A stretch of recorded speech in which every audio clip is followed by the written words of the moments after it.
Yeah, I'm not in charge of how this thing goes. Oh, hello. We are live. Are we live? I'm We so are excited. live. But we're live on the YouTubes, right? Yes, because Daddy went away and didn't trust us with the passwords to get into our Twitch. So I we're like how each one of us has like passwords to different things, but it's never like across the board kind of thing. no, Like we don't have just one access to everything. no, that would just be too simple. But anyway, everyone, welcome to the Bin Podcast. We are down 2 crew members today because Mikey's off having a jaunt with his good lady and enjoying himself on the cruise. And Jartan is having a little bit of a sleepy poo because he's a busy man and he's got stuff to do. So he needs to get his nut down because he's got a very important job to do, which involves him being very fresh and alert. And we can't have him being sleepy. So No.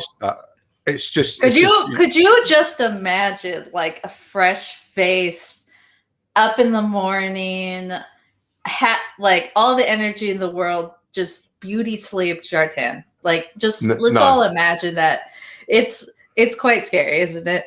Like I would imagine in Jartan's native tongue, every morning he wakes up, he says, "Oh, for fuck's sake!" Yeah. Every morning. Well, and then what of fucking course, time is it? Oh, he wakes up at like 3 a.m. in the morning, which regardless of what like time of the year, it's the same darkness. Like it's just whether it can be the middle of summer and it'll still be pitch black. Jartan lives in eternal darkness. it's just hello black. Darkness, my old friend. He's never woken up in sunshine ever in his life. No. And when he does, I have a festival about it, and then it's over an hour later. Yeah, it's done. Yeah, we're good. That's why Volvo invented all-weather lighting on their cars. Yeah, well, you have to. So as soon as you turn the car on, the lights are on because it's always bloody dark in Sweden. Yeah. Yeah. Anyway, Brenna, how the heck are you? I'm doing okay. I'm happy to be back. I know it's been a few weeks without me. I had really awesome work. We were filming. There is this organization of animal hospitals, actually all the way around the world. But we were filming their recruitment videos because they're looking for more veterinarians and assistants because over the next 5 years, there's going to be fewer and fewer veterinarians. So we're working on recruitment videos. We had 1 week where we were up in LA doing videos for them. And then we had 2 locations in San Diego doing same type of videos for them as well. So we got to see doggies and kitties. Some of them not in the greatest spaces, but some of them really good. It is really great because a lot of the employees there will bring their pets in. And so they're usually really friendly. And one of them, we had a little Chihuahua that only had back legs. It was born without the front legs. And so he's hopping around. Did it have wheels? There's a dog around my way that's got the little wheels at the back. So yeah, the owner was there. She's the dentist, so she was looking at its teeth. But she did say that he does have wheels. We didn't see them, but he was jumping around. Like this little guy was active. And since it was born without these front legs, there was like it just didn't seem it didn't seem bad. Like they knew that he didn't have those front legs. Didn't know. Did it do that sort of like that whole bipedal thing where it's like, I ain't got no front legs, so I'm just gonna walk around like this. Look at me, I'm done just jumping up on it, and it's like this little Chihuahua. So Chihuahuas, if you ever seen them, they're like these fairly longish little dogs. So when he's up on his hind legs, it is a tall dog. but that was one of those really awesome experiences. There were some really awful experiences because it is an active hospital. But we're gonna do more videos for this organization because it's all around the world. So we're gonna get some more actually here in Orange County. And I'm excited. whilst you was off, did you do any more ice stone chucking? Yes. So yeah, I believe that's what it's called. We did some curling. We actually finished up our summer league. My team got the absolute last place, which we call the golden plunger because it's the bottom. It's really cool. We have a trophy. Yeah. We have a trophy, and every time somebody earns the golden plunger, you add to that trophy. So like it started off with literally like a little spray painted plunger, and then it had bedazzles on it, and then we had this dog bowl toilet, and then we've just continued adding on to it. So I'm in charge of that, so I have to figure out something to add onto it before the end of the next league. So we have Curly Night in America finally started. So one of the things that I was doing at one point was working with the Curly Night in America, and where we had curling in Orange County for the first time.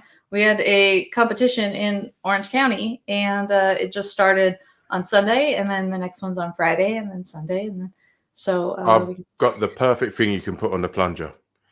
Get 2 of our bin podcast stickers back to back, popsicle stick, stick it on there. It's like a little flag.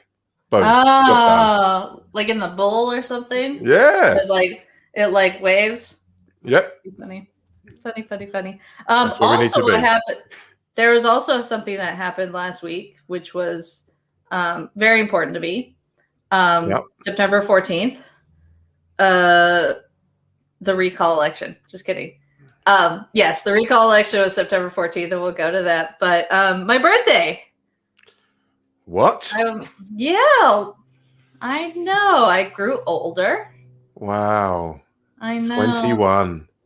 Yeah, you know what? Somebody had to do it. You're going to be allowed to drink now. You can get off the tea and get onto the liquor. Yeah, I mean, I could if I want. I mean, I've been drinking legally since I was 8 years old. It explains so much. I know. Explains my family. Anyway. I actually had a lot of fun on my birthday. I went to a whiskey bar with some of my friends, and we drank and ate, and we watched the results come in for the Governor Newsom's recall election. Oh, and I didn't know anything about this. Please inform me on. And there we go. So segue.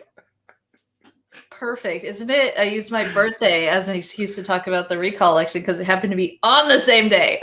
Pissed me off to no end that we had a recall election on my birthday. But so a little background before we hit the info. But sorry, let me get this a little Hello chat, we're watching you, we can see you. Thanks for joining us. It's just us two. All right, so before I do this, so about what, like 8 months ago or something, there were signatures going out to recall Governor Newsom, and there have been a few excuses about why this was why the recall was happening. One of the excuses was the shutdowns for coronavirus, because there was a deadly disease that was ravaging our country, the world at this point. So he shut down, and mask mandates and all this stuff. That was one of the excuses. The other excuse was his really oddly timed fundraiser at French Laundry. By the way, it's about 3-year wait to get into French Laundry. By the way, that is a really shit name for a restaurant.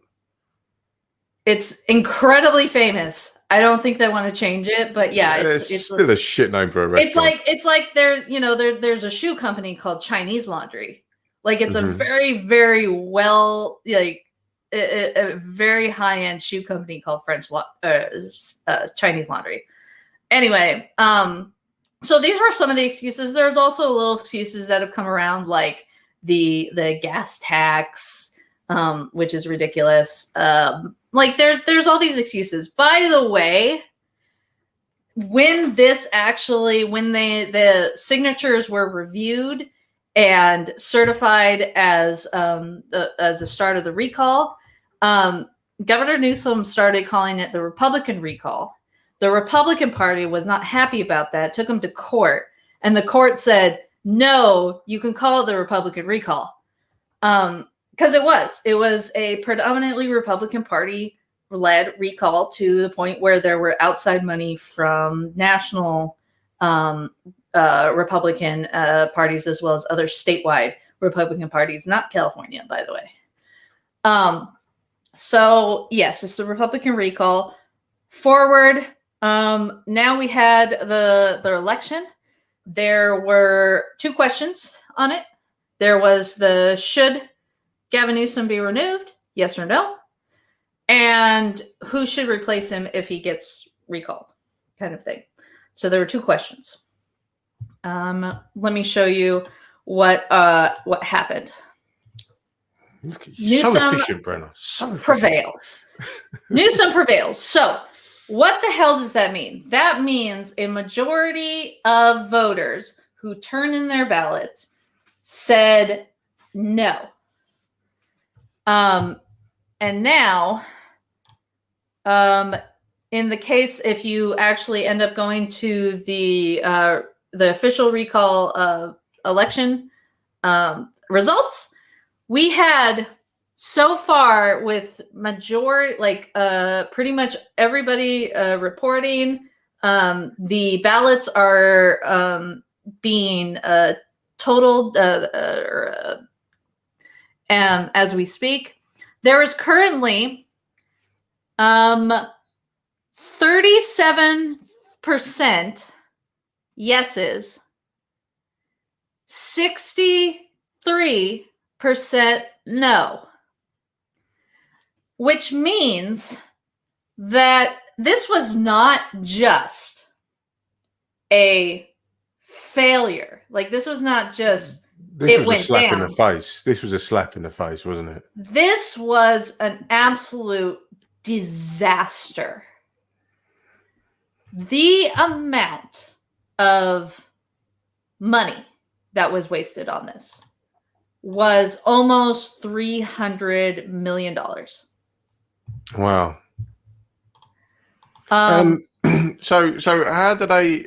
I mean, obviously, I know the controversy about the French Laundry thing and the mask mandate, and him basically one rule for us, one rule for the other.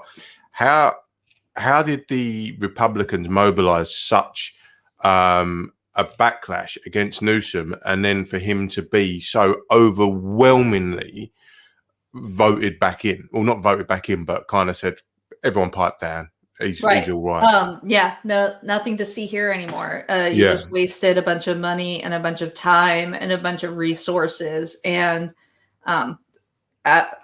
basically, to get those signatures, they did the exact same thing before that they got with another state senator that we had, which was kind of the trial run for this, where they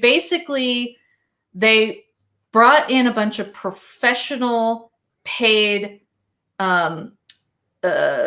signers. So they paid people per signature. Which isn't it buying a vote? You'd think that would be the case, but well, yeah.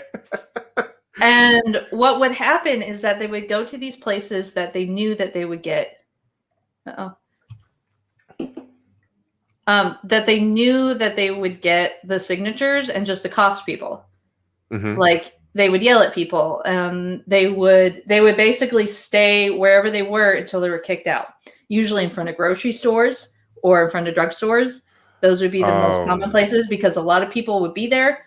A lot of people would bring their kids. And then you would say, like, you would have the, those ugly signs that are like, a really bad picture of the governor. And then those, really ugly one. And then they would have a big old red, like, X through it. Like, and they would just keep going. And then we keep going. So kind of like voter intimidation. It was a lot of voter intimidation. And then you're paying people to get signatures. Like, you're motivating them to just go out and find as many signatures as they possibly can. And then there's trickery too. There's like, you think that you're signing for one thing.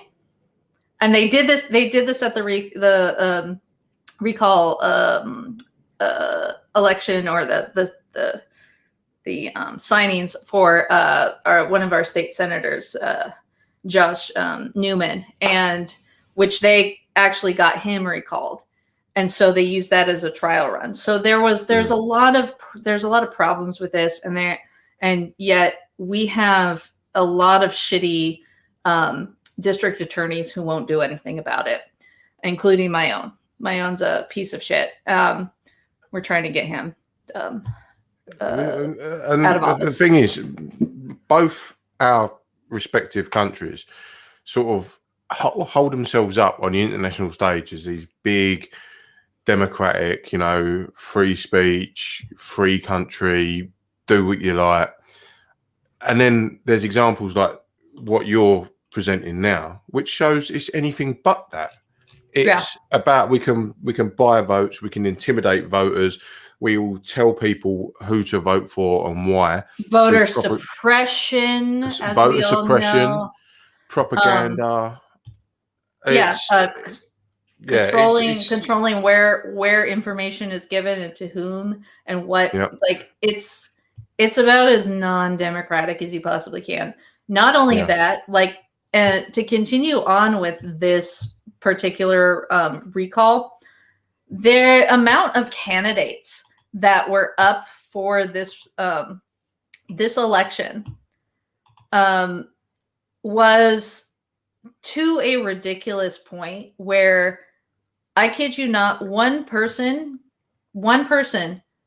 if the recall went, one person could have gotten 5% of the vote and one governor. Wow. It was ridiculous. I think it's actually 20% is the legal way of doing it, but you're talking about one person barely squeaking by and winning the fifth largest economy in the world here. And what just ahead of us, you gits. We're the sixth, apparently. Almost. We're busting through very quickly to move ourselves up. I know. Yeah. How about them fires? Yeah. They're not as bad as they are. Anyway, so a little bit about what, like, this election process is. So the first thing you do is you vote for yes or no, and then you can vote for the candidate to replace it. Now, when people voted yes, they most likely voted for a replacement candidate. I personally, I voted no, and I did not vote for a replacement. A couple reasons. First off, this recall would not have gone through anyway because it's stupid. And secondly, I didn't want to give any credit to any of these people. Because my vote is basically giving them money. Because now we have Larry Elder, who is the Republican. And if you've watched national news, or in your case, international news, you know that Larry Elder is one of these blackface of white supremacy, which that has been said over and over again about him. He is the craziest person ever to be put forward in the Republican Party for our governor. ever. I How crazy. think he's isn't he Candace Owens' granddad? Because he Something goes on like like her. he's crazy. He's nuts. It's And unbelievable. now he has 48% of the votes who voted for a second candidate. He got 48% of them. Yeah. He almost got half of everybody else. Now, that tells me that he's going to run for governor in a year. Less than a year, actually. Like, he's going to start his gubernatorial race right now. And so this whole shit that just happened to us, the whole entire thing is going to do what it's going to do is it's first going to mobilize the pro Newsom to go even harder. And we've already done half the work. We just have to continue doing it. Like, we just do exactly what we've been doing. And it's also going to screw up the Republican Party for the entirety of at least a decade, quite possibly 2 decades, because their recovery from this shit is not going to be easy, and they're just going to be kicked down. So they're already third party. The Republicans in California are registered third party. We have Democrats, we have no party preference, and then we have Republicans. So Republicans are going to lose majorly. So, which is great. Can I just take a couple of things from chat quickly? We've got the average worker does not have access to any kind of meaningful participation in agency in either party, which is very true. Getting people done. I think it was George Orwell that said, as long as people have beer and football, they won't really give a monkeys about what's going on. And consider this as note 2, that the often cited Reagan Revolution came just about the time large computers boosted productivity, a lot like AI and robotics today. Which again, yeah, it's both comments here are kind of pouring into the same pot of complacency, and these jobs are being taken away in a very sort of subtle way where we're not noticing them. You know, we're spending money online and expecting stuff to turn up at our door, and then complaining, why haven't we got any jobs? We've got a lot of things going on over here where we've left the EU, and everyone's complaining that we haven't got any HGV drivers or tanker drivers. BP we have had to shut down. We have shipping ships that are outside of LA shipping Harbor ships. right now. Shipping ships. Ships. Big old ships. That are sitting outside LA Harbor, and they're like 60 ships deep. Yeah. They're sending them to different ports because we cannot we're so behind on getting people in and out, because we do a lot of work at LA, the Port of LA. So we know that there's the efficiency there is they're automated. We have to have those automated ports, because there is no way in hell we can do anything without the automated ports. I know, but you still have the drivers. I will say this. I have a huge problem with losing jobs kind of argument. It's not losing jobs. They're shifting, because we're still going to need, like, we're doing a manufacturing videos right now for community colleges and for high school students. And they're all saying, we have the jobs, we don't have people filling them. So we're shifting from this, like the office work, like the certain jobs, to we need welders, fabricators, CNC operators. Like, it's just shifting. They're not pretty. No, see, they're not pretty work. This is an argument that I've sort of disgusting, and that's the problem. And of course, also one of the things is how many women are going into these manufacturing jobs, into these building jobs, into these construction jobs. Not very many. So Well, you are leaving an entire half of the population behind. Yeah, I had this not argument, but kind of debate with a friend of mine, because obviously with Brexit going on, a lot of EU workers that did the manual work, picking in the fields, were doing the HGV drivers' jobs. What's happened is where they've all left, but they were driving down wages because they were doing it for half the price of a British worker. So then Brexit came along. They've all done one. Now everyone's complaining that we can't get food on the shelves, and we can't get people to pick the food that's rotting in the fields, because no British person can go and live on the wage that they were getting and survive in this country. Whereas the people were coming in doing seasonal work, staying in digs on the land, on the farm, like staying in like demountable sort of porter cabins, building up all their wealth there, and then buggering off home for Christmas and doing the same thing the next year, because they could build a massive amount of money while working all the hours God sends, and then shipping it. And then what that was doing was driving down the wages for any local people. And then when it comes to Brexit, they've all gone home, and now all the farmers are like, who's going to pick my fields? Yeah. Well, you drove down your own wages, mate. So how can you make it viable for any local person to do it? Oh my God. You were preaching to the choir here. We had, because a few years ago we had that huge sort of anti-migrant worker, immigrant, beef up the border, the wall, which when the pandemic hit, we had to shut down our borders because that's the only way to keep stuff. We had produce rotting in the field over here. For that particular reason, because nobody was we're not going to pick it. We cannot live on 50 cents a day. Nope.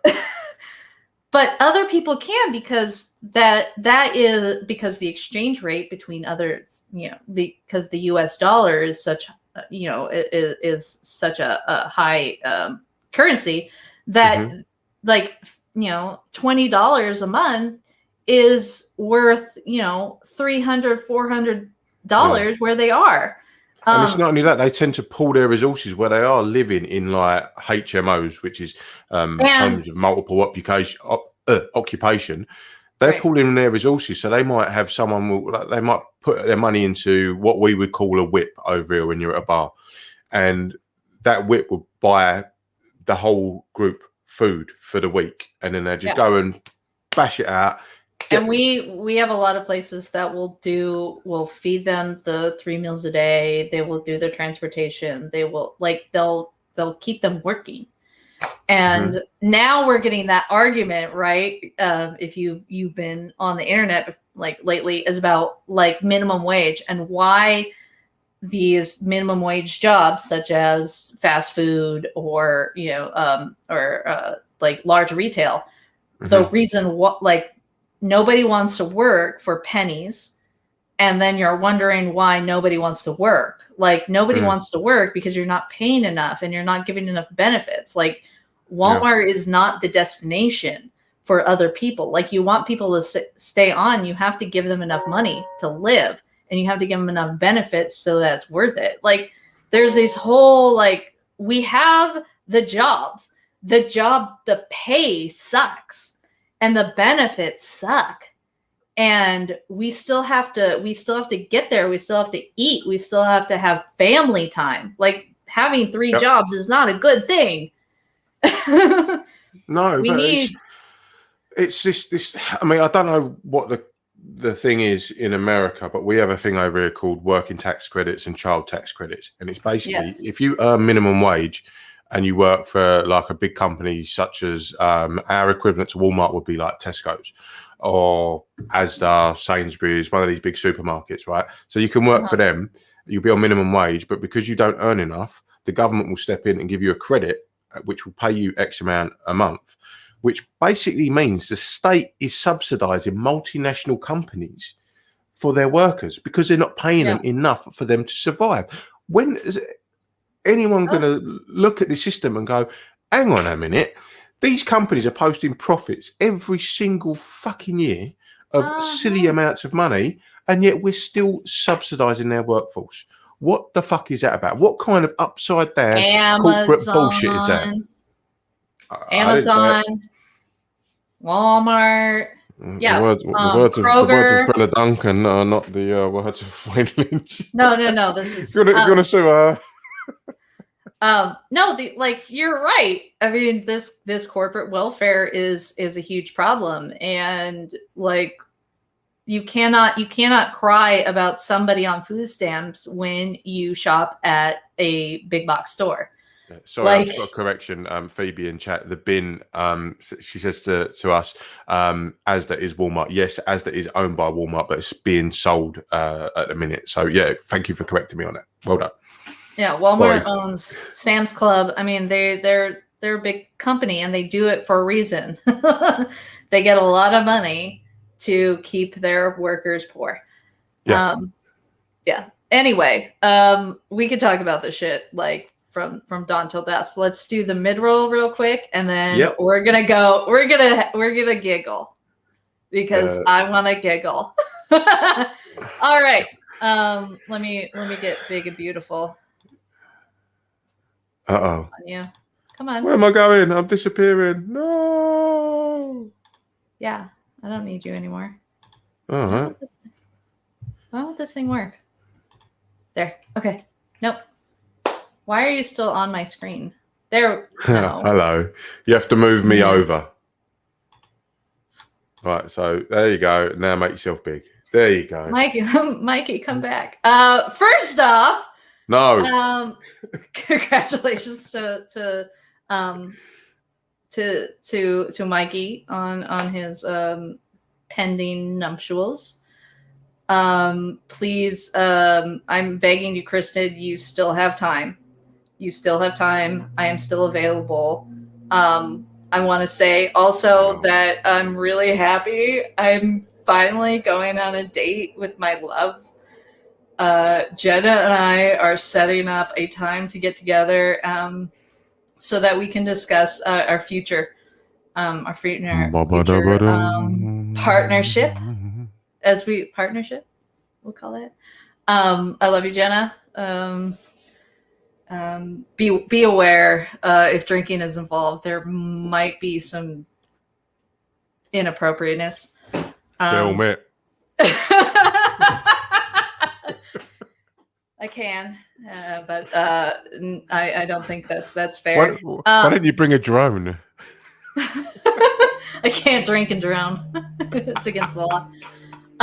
Anyway, I would like to say first off, I know today we are on YouTube, but that has a lot to do with Mikey leaving us without access to our Twitch. I hate you, Mikey. Kristen, please come to me. You don't need to. California, it's summer here still. We're trying to get some money here, Brenna. Come on.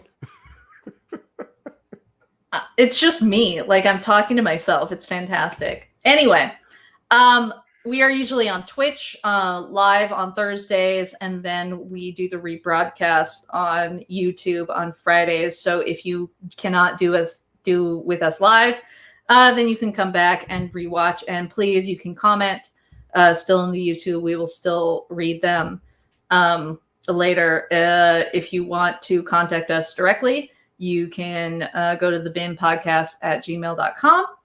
And you can send us emails through there. You can find us on Facebook.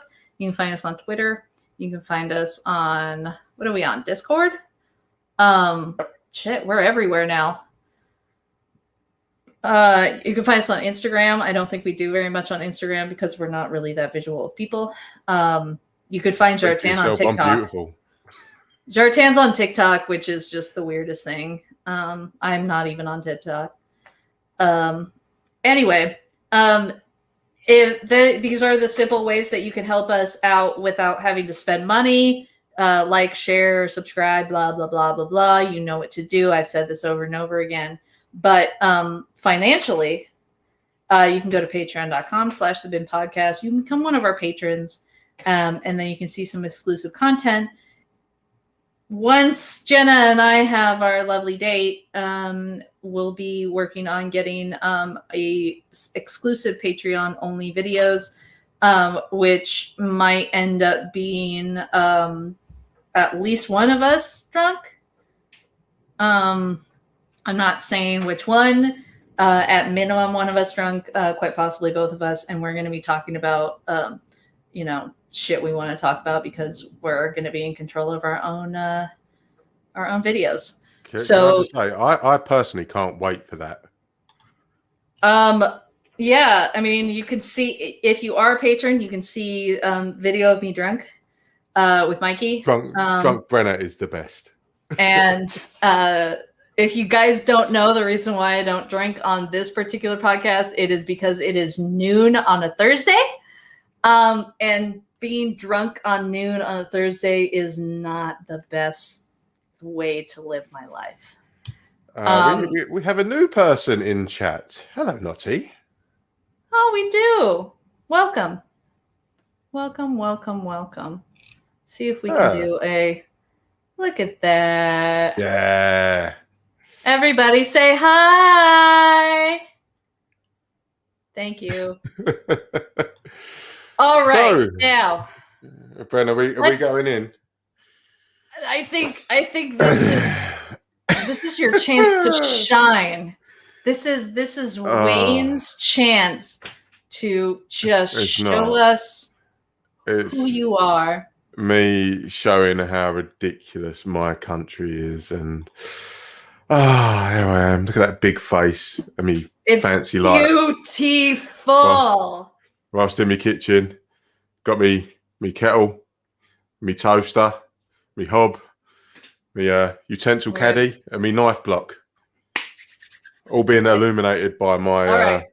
Now, do you need to do any warm up exercises to get the old? La la la la la la. There we go. There we go. Yeah, I want to talk about our illustrious leader over here, Boris fucking Johnson. Is that his legal name, or is that like one? No, you know how you know how in like the actors unions that they can't have somebody with the same name, so you have to change it. Is this one of those like Boris fucking Johnson? Like, is this something that he had to change, or was this his legal name? No, his real name is Alexander Boris de Pleffel Johnson. I actually like that. Let's go. I'm good. That's his actual real name, but he chose Boris because he thought he would get over more with Boris. Yeah. So Boris. Basically, Boris Johnson today had a speech for the UN. Hang on, let's put both of us back on here because don't want that one. No. There we go. There we go. Boris Johnson gave a speech to the UN today, which was pure embarrassment. He referenced Kermit the Frog. He tried doing a bit which went down like a fart in a spacesuit. It was horrendous. And I would just like to read you part. This is just the opening part of his speech, which he was making about climate change and trying to tell the UN that everyone needs to grow up and take climate change seriously. So I'm just going to quickly go to share my screen. Here we go. All right, can we all see that now, Brenna? I do not see it. You have to add it. There you go. You done it? Right. Got it. Okay. So this is I'm going to do my best. I know this pops Brenna, but so this is basically Boris Johnson's opening speech. Sorry, the opening of his speech. Mr. President, Your Excellency, Ladies and gentlemen, an inspection of the fossil record over the last 178 million years since mammals first appeared reveals that the average mammalian species exists for about 1 million years before it evolves into something else or vanishes into extinction. Of our allotted lifespan of 1 million, humanity has been around for about 200,000. In other words, we are still collectively a youngster.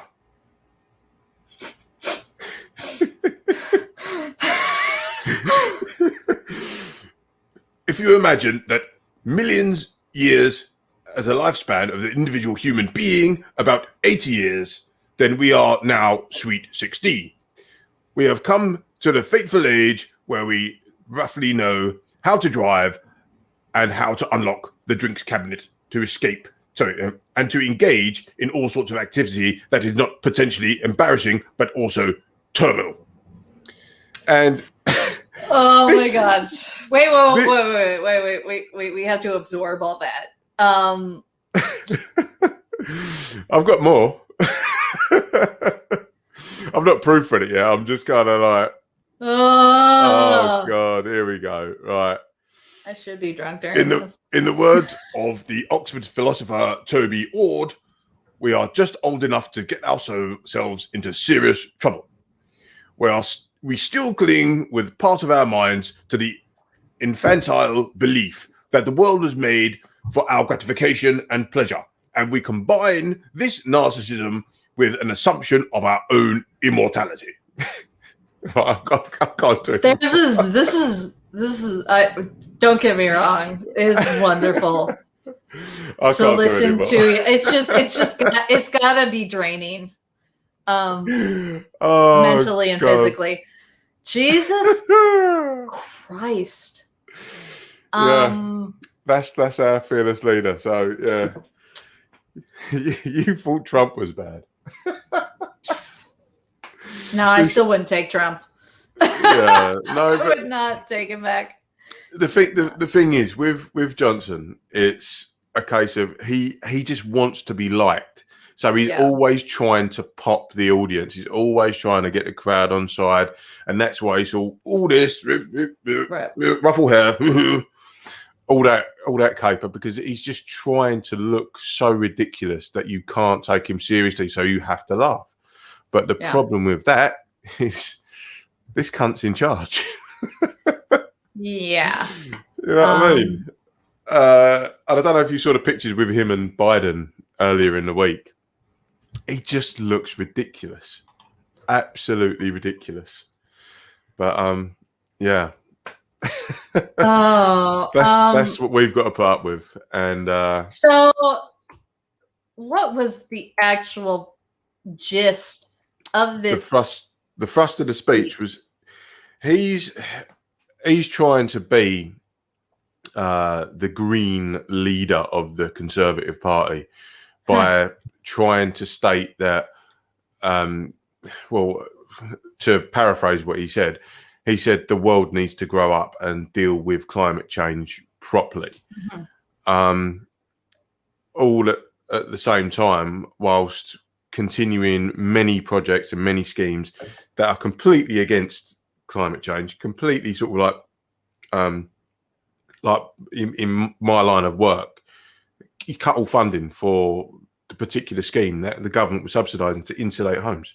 So much so that this protest group has been shutting down the M25 this week, which is called Insulate Britain. And the M25 is effectively like in California, I think, is it the 405, the main big road? The 5 freeway would be most likely be called the main, because it goes right through Los Angeles.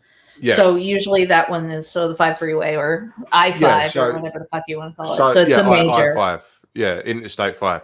So basically we've got an orbital road that runs the entire circumference of London. And this protest group have been shutting it down sequentially by blocking the road, like just people just going sitting in the road. And it's all basically to do with the fact that the government keep starting and stopping these schemes when it comes to insulating homes. And they're like, well, hang on a minute. How do you want people to reduce their energy bills? And we've got this massive over here. We've got a hike in gas prices and wholesale gas prices again since we left the EU. Well done, everyone. Yeah. And good job. Yeah. And he's over there preaching to the EU about this when he's got protesters in his own country shutting down the busiest road because the government are not doing enough. They're not doing it fast enough. No. And it just reeks of hypocrisy. He's kind of sitting there going, oh, look how great we are, flying his little flag on his zip line with harness on. And in reality, the schemes that he's introduced, well, not he has introduced, but schemes that have been introduced by his government have then been cut short. And it's not being taken seriously, but he's going around the world lecturing other people on how they should do stuff. And it's just a height of hypocrisy. And it winds me up. And it's kind of like, I feel a little bit like, we just went through this where Trump would be saying something like, we need to manufacture more in America. We need to do more here in America, and then buying shit from China kind of thing, right? Like, it doesn't make any sense. I just need to address something in chat. Perfect. Notty says, too dependent on Russian gas, and the UK and EU should switch to Norwegian gas. That's a very good idea, but the Norwegians are in a pact with other countries within the EU that says if there's a shortage within those countries, then Norwegians can't sell gas to a third country. As we're outside of that particular pact, we would be seen as a third country. So if there was a shortage in France, Norway could not sell to the UK. They would have to sell to France because they're within that pact. So that's why we're not dependent on Norwegian gas. Yeah. We can't be. We can't be. Yeah, it's a clusterfuck. I mean, the Brexit did just an entire clusterfuck of the way you're dealing with trade, to dealing with import export, workers, access to anything, travel. Yep. I mean, it's gone shit. And customs, just shipping everything. The red tape that we were supposed to be getting rid of has increased tenfold, and effectively with Brexit, we deep throated a shotgun. Yeah, and well done, everyone. Yeah, but the thing is, again, going back to, I know it's anecdotal, but speaking to my friend today who was saying, oh, it's not about Brexit because of the driver shortage and all this and the food shortages and all these other things. He's saying it's not because of Brexit. I'm like, why are you so in denial that there's not going to be this massive political adjunct in our timeline and you can't see that it's got something to do with the things that are happening now? Did these happen 10 years ago? Oh, no, but it was different then. I'm like, yeah, it's different because we was in the EU. And now, I mean, I would love to get Graham on here, but he's on our holiday island. He's building up his island again.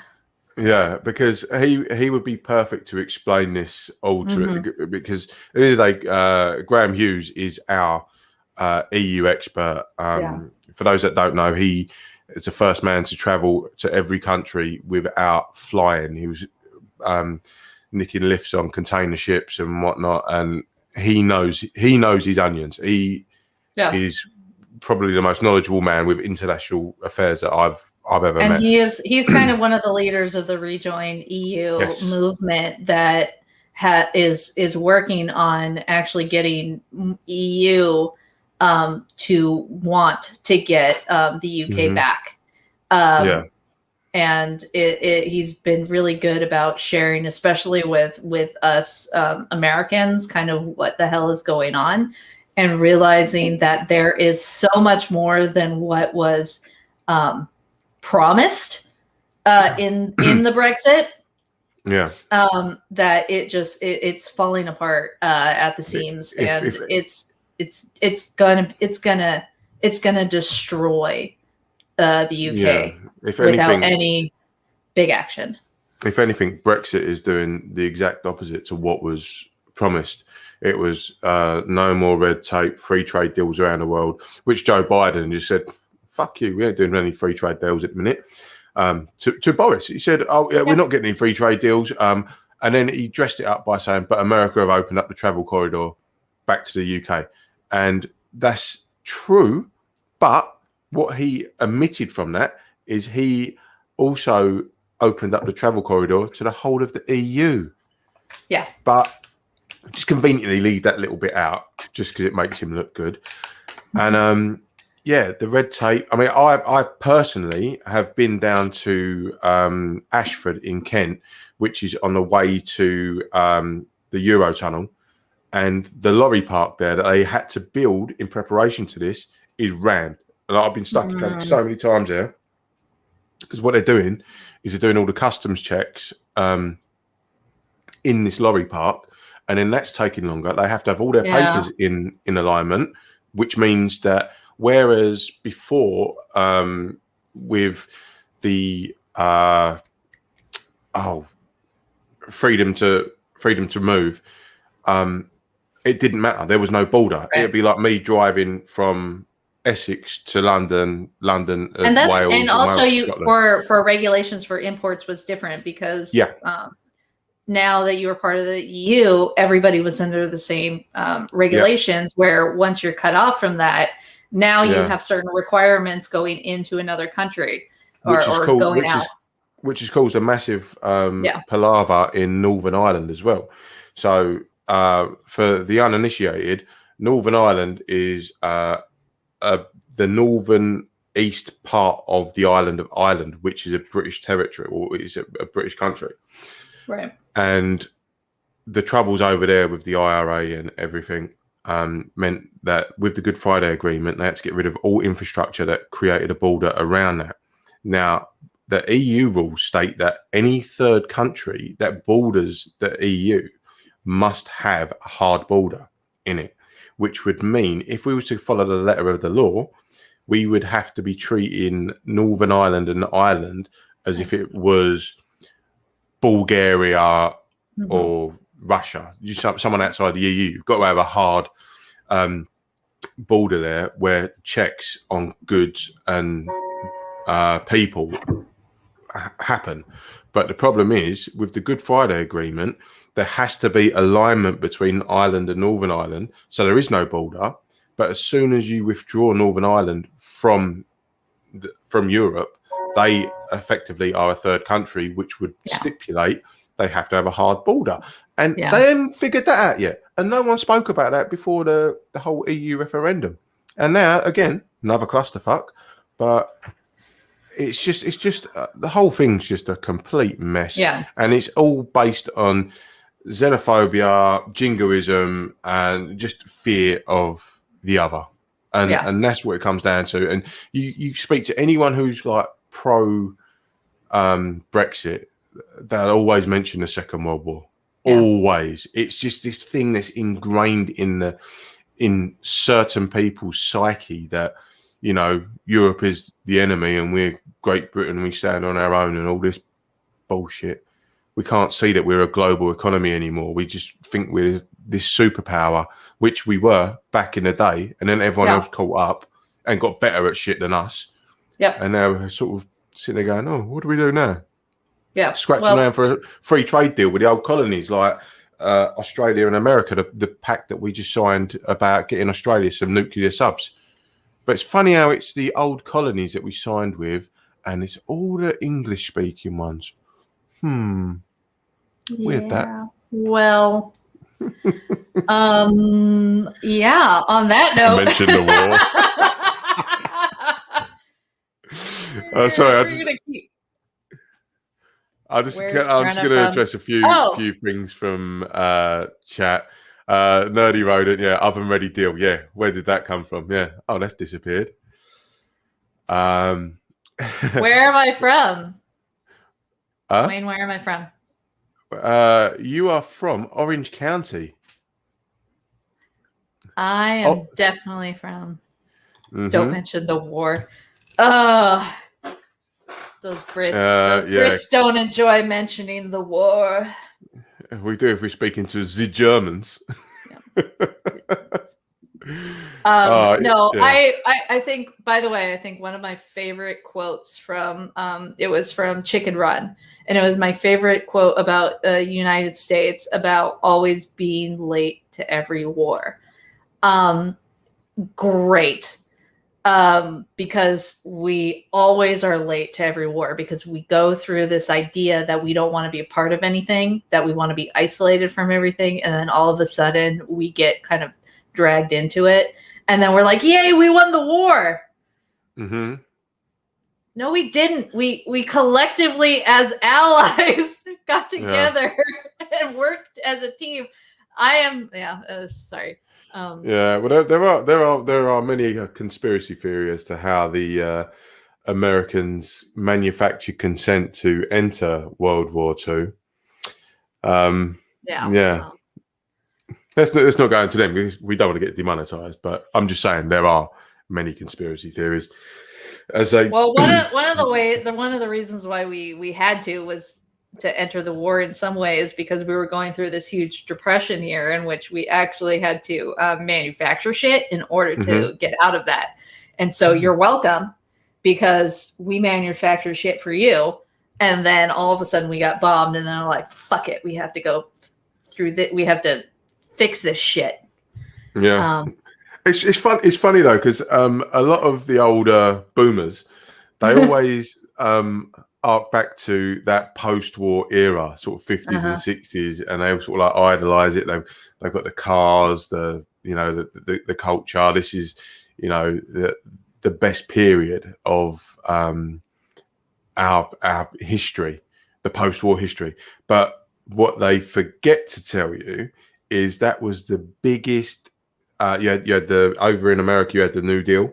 In Britain, you had the biggest social housing building scheme, the NHS being founded, schools being put out for free.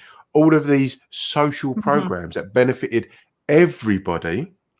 And then once everyone got settled, mid-70s, fuck it, privatise a lot. All done. We everybody just, we're done. We're good. Yeah. We don't need this anymore. Like we're fine. We made a lot of money. We're highly educated. We have big families. Yeah. We have 3 houses. We're fine. Now everybody else can suffer. That's exactly what it is. And it has a lot to do with that boomer mindset right now. Is that like I worked my ass off so that, I can live a life. And it's like, no, you were given a lot of it. I just want to highlight in chat the GI Bill that excluded Black, Puerto Ricans and Indigenous vets. Yes. Yeah. Yes, that is true, because at the end of the day, we'll use your labour to fight this war, but do you know what? We really don't give a shit about you in reality. Yeah, and go over there. Go over there. Thanks for that. And that's been going on since the revolution. Yeah. Here, 100%, where 100%. any time we've had non-whites fight for our country, we have basically screwed them. And we're like, we'll promise you all this stuff, but actually no. We had the Gurkha regiment over here that we took from Nepal and said, come and fight in our war. And then when the war finished, they've had to fight for their right to be recognised as citizens in the UK. Oh. It was Joanna Lumley, the famous actress from Absolutely Fabulous. I think you must have seen that. Yeah. She was fighting their cause because she's like, well, hang on a minute. We've asked these people to put their lives on the line, and then we're not even going to grant them citizenship. Yeah. Oh, that's funny. But we'll quite happily sacrifice you on the altar of British imperialism. But you can't live here. Oh, fuck off. Do one. Yeah, it's disgusting. It's so blatant. But again, when you highlight this to a certain type of person, they'll find an excuse to allow it. Yeah. Do you know what I mean? Oh, but they're not really British, though, are they? Oh, okay. So what are they? Camels?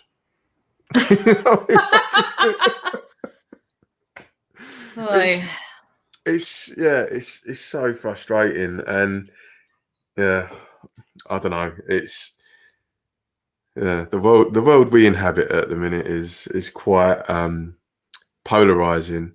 Yeah. It's massively binary. No one wants to explore the grey because everyone wants to live in their camp, whether it be red or blue, black or white. It's incredibly frustrating because my mate said to me, "Oh, your podcast is like an echo chamber." I said, "Have you ever watched it? We argue all the fucking time, all the fucking time about." That's the whole point. Like the whole point Yeah, is that we all have different. We all have some general like ideas that are the same, but we approach yeah, it from a different way, and especially with where we are located and who we are, hmm um, who we represent. Like it's better for us to do something, and that's why yeah, it would be nice if the rest of our people were here to help. But you know what? I'm okay with them not being here because we are at an hour. Wayne, we yeah. are brilliant. We are beautiful. Solid Um, hour. we are no need to go on and on and on. We don't have to wait for somebody to pee or Time to anything. perfection, right there. We are perfect. So on that note, for Wayne, for myself, Brenna, for our two missing colleagues, Mikey, who is getting married coming up, and then Jortan, who has to work. Yeah. And Goodbye. also for everyone in chat, thank you for joining us. I'm It's sorry been we were on YouTube instead of Twitch today. Hopefully we'll be back on target at another time. Other than that, oh my god, it's been yeah. great. I'm just gonna show that. Thank you. Can we put that on the blurb? Yeah, there you go. just straight up, like there's no argument. Yeah, 100%. I'm just gonna leave it there. All right. Right. Thank you, everyone. Have a good evening. Good day. Bye. Cheery bye. Bye, folks. Bye, folks. Bye. Finger guns.